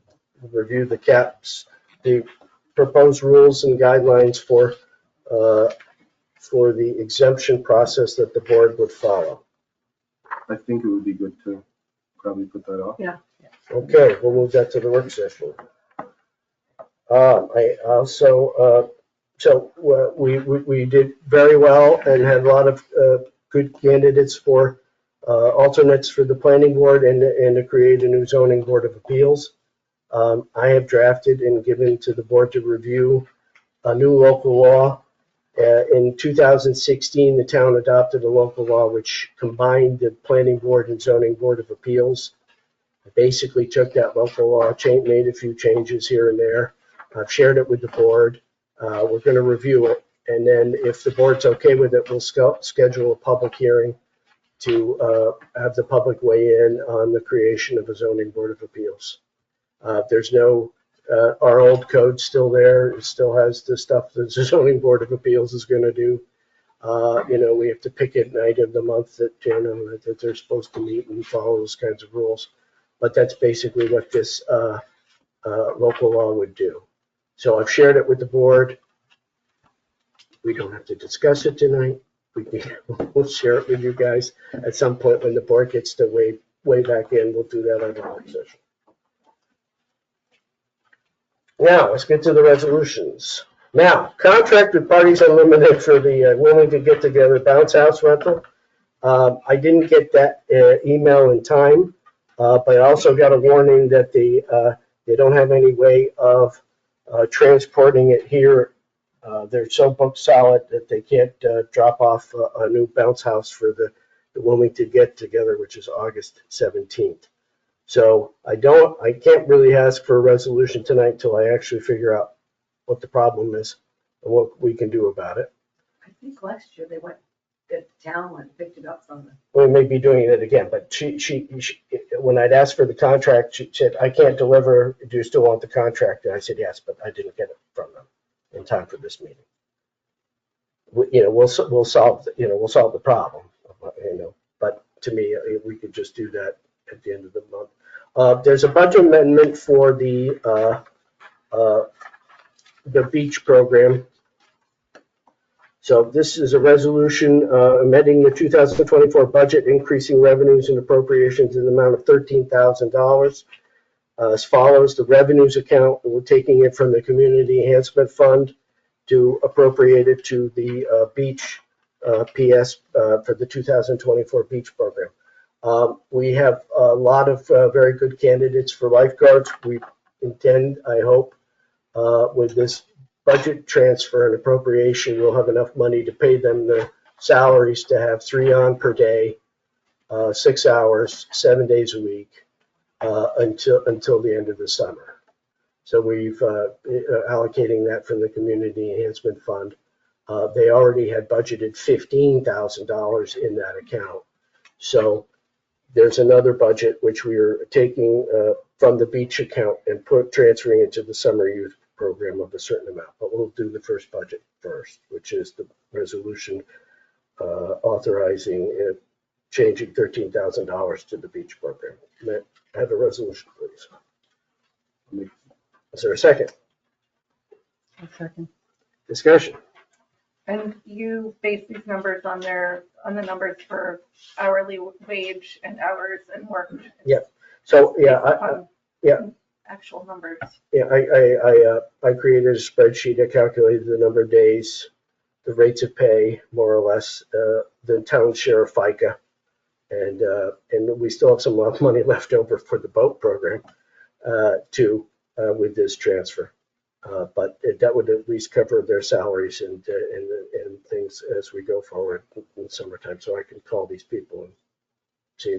So I have no problem with it. I just got a question. We have money in our budget allocated for it already.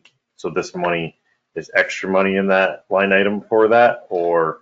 No, we're going to move $3,000. That's the next resolution. We're moving $3,000 out of the beach program and applying it towards the summer youth program so we can hire two, perhaps. If we don't get two, that'll be fine. But So we're spending an additional 10, is what you're saying, basically, at the beach program.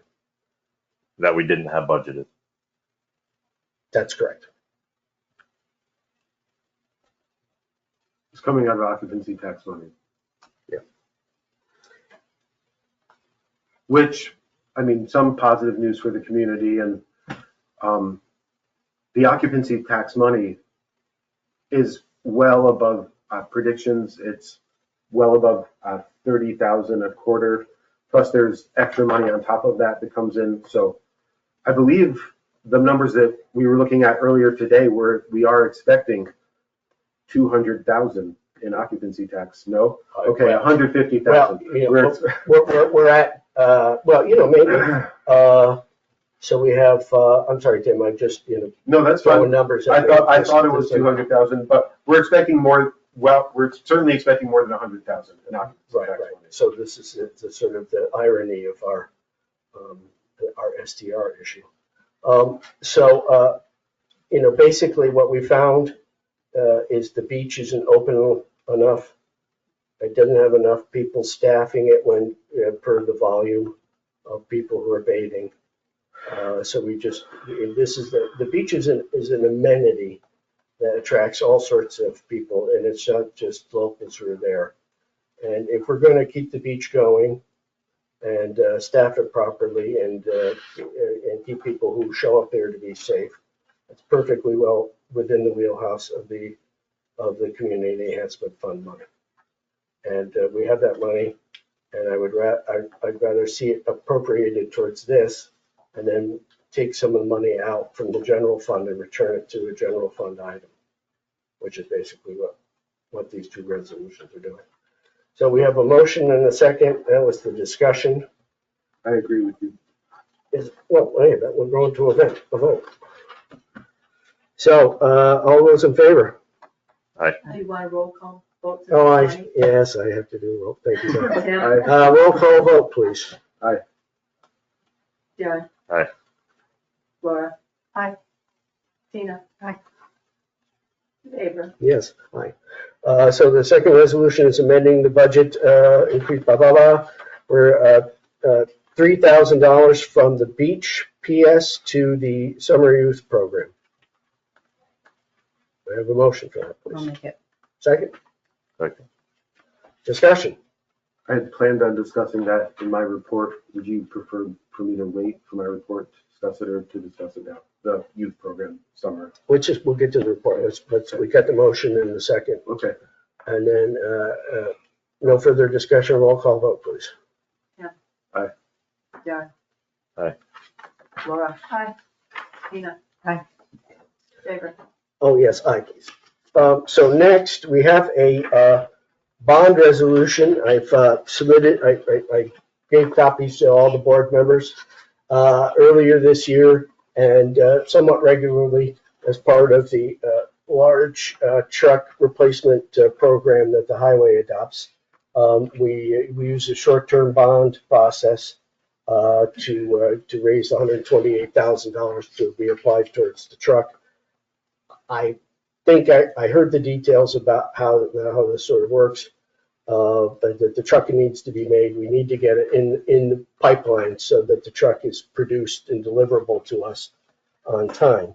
So the bond council that the town typically uses has created a bond resolution effective immediately for us to decide and consider tonight.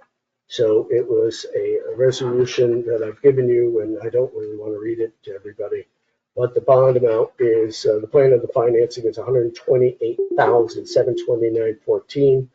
The plan issuance of $100,000 of bonds of the town hereby authorized to be issued, and then an expenditure of $28,729.14 of available monies which have been budgeted and reserved are going to be applied towards this. This is part of the town's deal, and it goes through the rest of the stuff, but.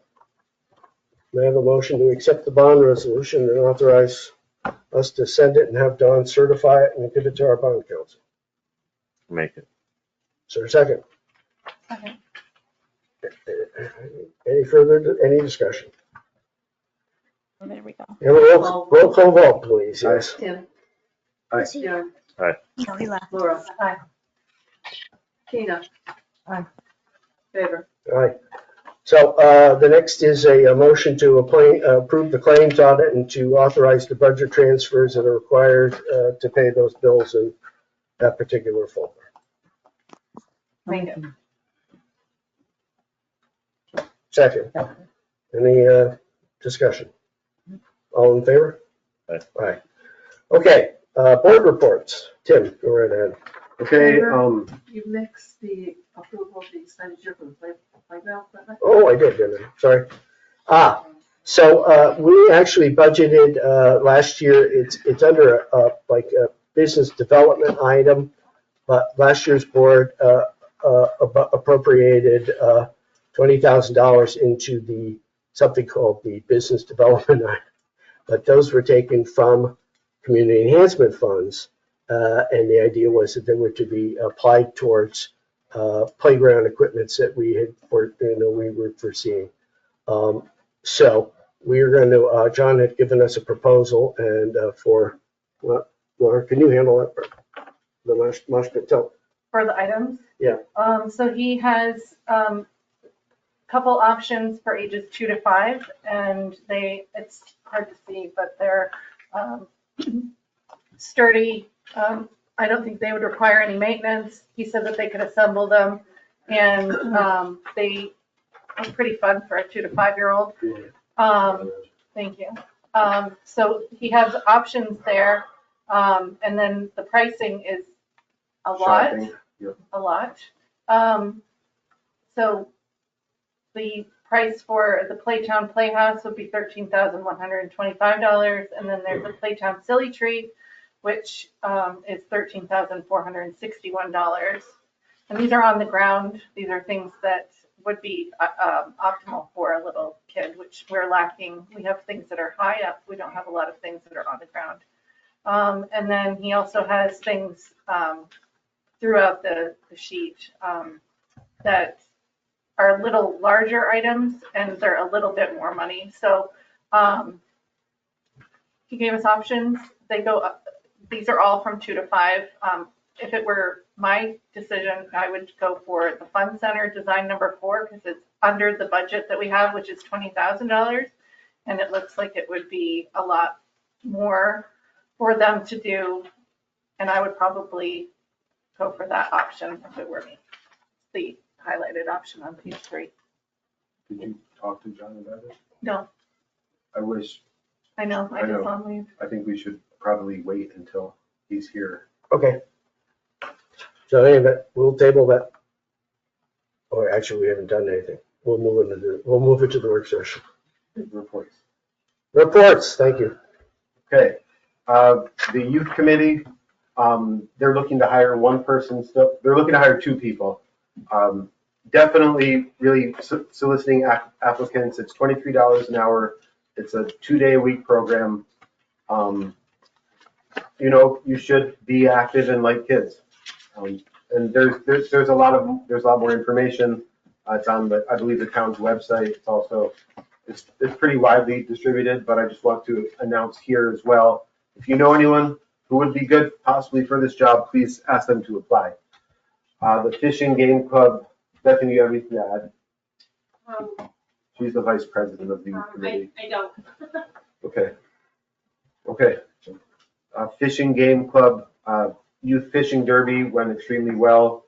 Best they'd had in years, 27 participants. They asked the youth committee, this is unofficial, but I think they're pretty unanimous, and a little more care with the town ball field, with fireworks, bonfires, etc. On the town cleanup day, the amount of nails and metal that they pulled out of the ball field was horrific. So again, it would be good if the parks, we need to keep an eye on this. They're concerned about it. It's a completely legitimate concern. It was shocking. Historical Society, of course, Whiskey Run this weekend, and they have their monthly event here. I want to say July 11th. Is that right? 6:30. Historical weather events, extreme weather events in the town of Wilmington. Anyone can fact check me on that. I'm not positive of the date. Building permits, something we've talked about for the past 2 years, I believe, are increasing our building permits. We hadn't increased them. We were lagging far behind all of our neighboring towns in our permit fees and in the last time we had updated them. That has been done, which is a positive thing. And, you know, our building permits, I believe it's not an enormous amount of money for the town, but I believe it's more than 20,000 a year that they do bring in for the town. So we are starting to keep up with the times on some of these things. And the next step will be the planning board fees, because we're kind of actively losing money on the planning board right now. The applications don't cover the costs of the board. It's not a huge amount of money that we're in the red, but obviously we want to at the very least break even. So that's my report. Anyone else? Can I weigh in on one thing on yours? Please. Bethany, can I just weigh in for a minute on the fishing game on the Friends of the J. McLaughlin clay shoot for June 22nd at the fishing game.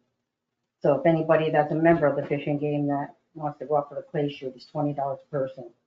And I'm assuming all that money goes to the fishing game, or is that going to Jay? Okay. I wasn't sure how that was working, but I just know it was the Friends of J. McLaughlin that they were doing it for, so I wasn't quite sure if that was how that fundraiser went, but it's for anybody that is a member of the fishing game, that would be June 22nd after 9:30. The youth committee did raise more than $200 through their bake sale at the event. Yeah, they had a lot of good food, a lot of good baked goods. They're working hard. They're job. doing a good job. That was good. So, thank you. I'm not. Okay. Yes, I'm up next. Yep. So I just want to touch base on Eddie's report that he gave us, not so much report, but about the water meters. We brought this up at the work session. Okay. And it was basically, we asked him to bring forward some prices on what it costs to tap a line, and when they're already tapped, what the meter costs us and things like that. To go along with Tim's thing, we are lagging behind on some of this stuff. I mean, we are like about $100 to the positive when he just has to install a meter. But if you figure in labor, we're really not any behind. We're just breaking even. But when it's a tap actually underground, we're making only $10 on it. And then that's no labor. So we're probably a couple $100 behind by the time we figure in his labor. So we do need to get that on the agenda just to update those prices. Sure. I want to touch back on cemeteries a little bit.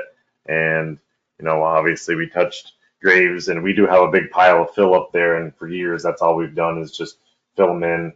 That hasn't been done in years. Okay. The roads, the same thing. You know, back when I worked for the town in the early 2000s, you know, we raked them all the time and made runoffs and things like that. Kind of gotten away from. It's some little PM that needs to be done on, you know, all these, whether it's, you know, parks or highway or whoever has time for it. And, you know, we can pay it out of different departments. Plus there is also a small cemetery budget. You know, in the cemeteries right now, there's lots of work. There's the roads, there's trees that we need to look at.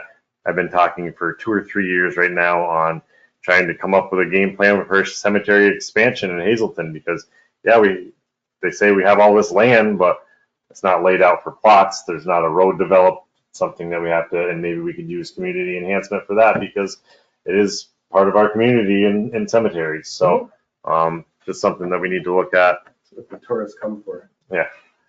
Well, a lot of, Actually, you know, there are people Yeah. that come for genealogy. other than that, we've had a couple more meetings on Music Fest. That is a Visitors Bureau event, but I'm the board member on that committee, and that is moving forward. And we have lots of food vendors, and the bands are really good this year. So hopefully that's a positive thing. And that's about it. Thank you. I'll try to make it short and sweet. I was hoping that the board would allow me to, the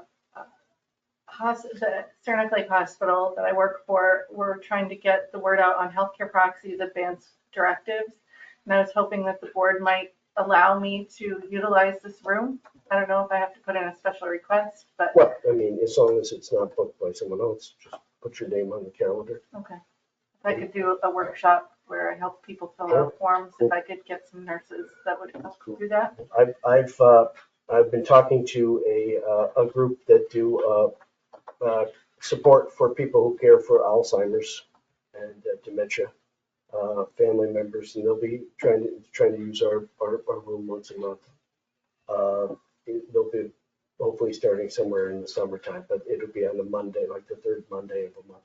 So we have the calendar next to the copying machine, try to keep it accurate, and you start making marks on that kind of stuff. That's fine. Is it okay if I advertise for it and Yeah.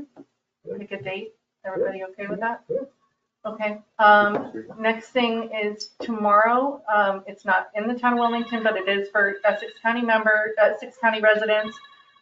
Free tire collection day at the North Elba Highway Garage. Oh. It's only from 1 to 3, and it's until the department trailer. Pardon me. Oh, sure. Cut that out. Turn that off. Go ahead. This time of year, that's what that means. No. So it's from 1 to 3 at the highway garage in North Elba, and they can't be full of residue or leaves or debris or anything. It has to be clean tires, and it's only until the trailer's full. So I'm sure it will fill up.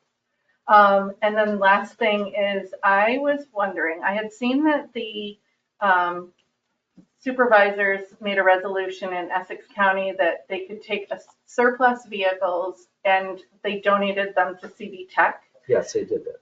And I was wondering, rather than and I talked to Dan about the EMS, because they don't have a supply of vehicles to work with for the like Jaws of Life or anything like that, that we could, rather than we did have a surplus vehicle that we sent to scrap, and it was for a nominal amount of money. And I was wondering if the board would possibly be willing to look into that rather than us sending it to scrap, if we could make a donation to. So long as the scrap becomes their problem, after they're finished beating it up, whatever they need to do with it.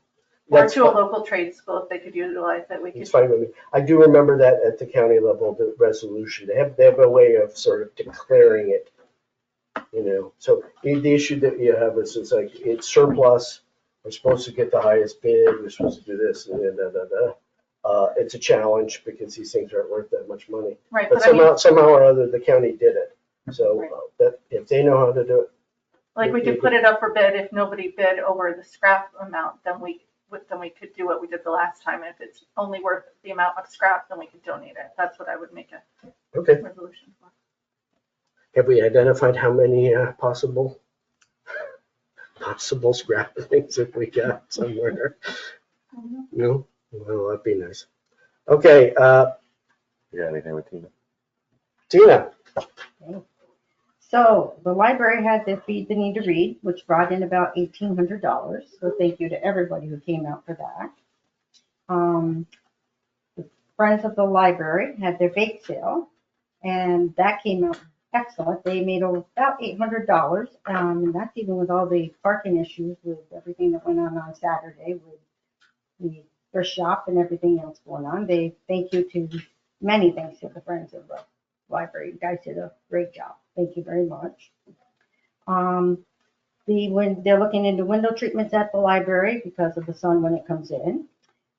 Sarah Adams had donated some money in memory of her mom and mother-in-law, Harriet, to getting some canvas bags that are going to be printed up, and they'll be going to the senior program, which will be delivered for books to people that are shut in. So that's a project that the library is working on as well. So thank you, Sarah. The kids program, reading program, is going to kick off in July, and they're working on getting some estimates for the egress on the side of the building. And the only other thing I had was CYC is hosting their health awareness fair down at the beach again on August 31st, and there'll also be the free Narcan training. And that's all I There's have not for a this concert that night, is there? one. No. Okay, good. No, it's always on the 31st of August, so this no, not this year. It was a But problem. thank you for when they asking. were At the same time, it was. No, that's all I had this month. Thank you. With the public comment now, is anybody like to, Pat? Darren, I'm sorry that was inappropriate. Thank you. Michelle? I have just a few things. Circling back to the cemetery, and if we did want to try to get it paved or anything, are there any grants available through the state or through maybe some veterans groups because of any veterans that might be buried there? Just something to consider that maybe there are some grants available out there to offset some of the costs. So that's just one thing. Also, the beach, I know that you briefly touched on, obviously the lifeguards, and then you said something about the boats, but what is the status of that? I know that in years past, the boats have always, when we've had them up and running, it's literally paid for themselves because they're rented out all the time when there's kayaks. People want the kayaks. Right, what John has been asked to go price us some kayaks. We have two young persons who would like to offer themselves up as the boat renters this year. With the amount of staffing that we have, that would be fine with me. John will give me a quote. Our intention is to get a few more kayaks in and get the program sort of ready to go for that. Onboarding these guys is I'm taking that at the next step versus make sure the lifeguards and everybody else, because a couple of our lifeguards are certified swim instructors, are candidates, and swimming lessons for kids and things. I'd like to see that really nailed down. The boats, they're not that expensive for a bunch of kayaks that we don't care if they get trashed. What with all those kids somewhere? Yes. So that's basically it's not. We're not like saying no. It's just that we just we'll get to the boats. Because we get phone calls daily about it. Just it's a very very popular thing. Yeah. So they will be utilized. And then the last thing is, Laura, let me know when you have any information about your day that you're going to do here, and I'll help you promote it. Okay, thank you. You're welcome. Anything else? Well, thank you, everybody. Appreciate it. I have a motion to adjourn. We're all making it. That's it. That'll be a unanimous second. Thank you. Thank you all for coming. John, thank you for coming.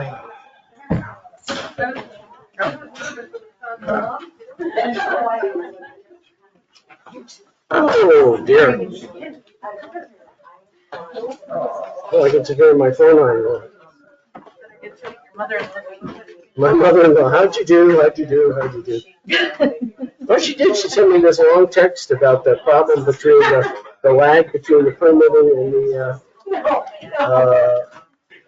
Take care.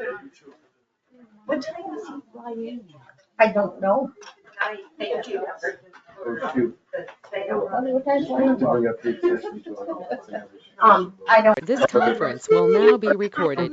So he's gotta wait home. I'm just. Yeah. But Charlie. if- They must be having some. Yeah.